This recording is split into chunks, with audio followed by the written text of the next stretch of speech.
Hello. I'd like to start this week with a request, and this one goes out to the followers of the 3 Abrahamic religions, to the Muslims, Christians and Jews. It's just a little thing, really, but do you think that when you've finished smashing up the world and blowing each other to bits and demanding special privileges while you do it, do you think that maybe the rest of us could sort of have our planet back? I wouldn't ask, but the thing is, I'm starting to think there must be something written in the special books each of you so enjoy referring to that tells you it's all right to behave like precious, petulant, pugnacious pricks. Forgive the alliteration, but your persistent power-mad punch-ups are pissing me off. It's mainly the extremists, obviously, but not exclusively. It's a lot of mainstreamers as well. Let me give you an example of what I'm talking about, okay? Muslims. Listen up, my bearded and veily friends. Calm down, okay? Stop blowing stuff up. Not everything that's said about you is an attack on the Prophet Muhammad and Allah that needs to end in the infidel being destroyed. Have a cup of tea, put on a Cat Stevens record, sit down and chill out. I mean, seriously, what's wrong with a strongly worded letter to the Times? Christians, you and your churches don't get to be millionaires while other people have nothing at all. They're your bloody rules. Either stick to them or abandon the faith. And stop persecuting and killing people you judge to be immoral. Oh, and stop pretending you're celibate as a cover-up for being a gay or a nonce. Right, that's 2 ticked off. Jews. I know you're God's chosen people and the rest of us are just whatever, but when Israel behaves like a violent, psychopathic bully and someone mentions it, that doesn't make them anti-Semitic. And for the record, your troubled history is not a licence to act with impunity now. So, when the letters come, and I'm guessing they will, I can guarantee that each one of those faiths will be utterly convinced that I've singled them out for special criticism. Why did it have to be us? Islam is a peaceful faith. I don't see what's wrong with being Christian. We're a peaceful, loving faith. How dare you, after all we've been through? We Jews know how terrible violence can be. You see, all of them will be convinced that they're the ones being picked on. The Abrahamic faiths are like Scousers. They're always convinced they're a bit harder than everyone else. Right, and why is it that all of these faiths claim to be peaceful when even the most fleeting glance at a history of warfare will tell you otherwise? The relationship between religion and warfare is very similar to the relationship between ant and deck. You could have one without the other, but I'm not sure anyone would see the point. I wouldn't actually like it, but it would at least be refreshing to hear one of them come out and say, Oh, our faith's violent as you like. We'll have a scrap, us lot, we do. Honestly, our special book says fight, fight, kill, maim, fight, smash, destroy, fight, murder, kill, and fight. That's why I signed up, to be honest. I'm a bit naughty, you know what I mean? But no, all of them claim to be peaceful religions. Yeah, peaceful right up to the point where someone takes something they think is theirs or says the wrong thing or looks at them funny, then it's fighty, smashy, kicky, punchy all the way. I know this will upset a lot of people, and frankly, I don't care. I'm getting so sick of religious people screwing it up for the rest of us. Please don't kill us. Seriously. As far as I'm concerned, this is the only chance we get. When we die, it's all over.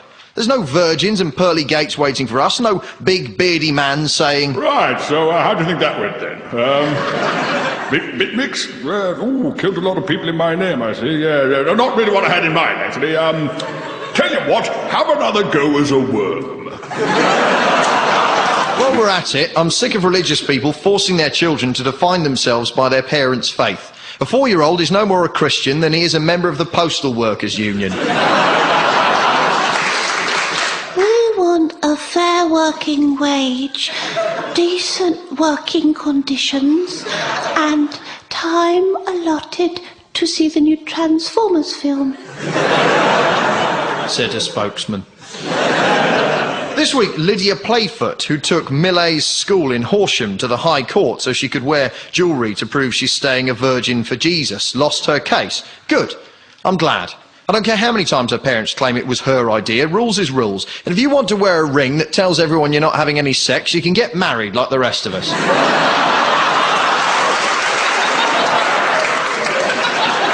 Now, the lawyer for the chaste Miss Playfoot said a question the judge would have to answer was... What are the religious rights of school children in the school context? Well, I'm no judge. Not yet, anyway. But if you want my opinion, none. No rights. No religious rights whatsoever. School's for learning. Okay, if you want to have a little pray before maths so that God will prevent Mr. Figgis from setting too hard a test, or prevent the PE teacher from being a colossal pervert, then go ahead. Fill your boots. If you want to pop on a feathered headdress and chant and mumble and sacrifice something, you can do that in your own time, or take a drama course and pretend it's art. Get a degree in it, that's what I did.